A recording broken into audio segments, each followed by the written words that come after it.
Welcome back to Gear Up Windows YouTube channel.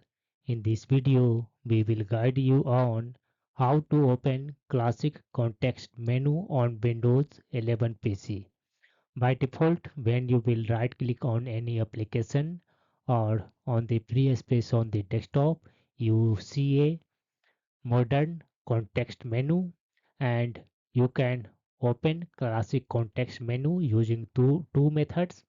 First one is after right clicking, select this one show more options. It will display a classic context menu. Otherwise, press shift key on the keyboard and then right click and it will automatically load this one classic context menu on your Windows 11 PC.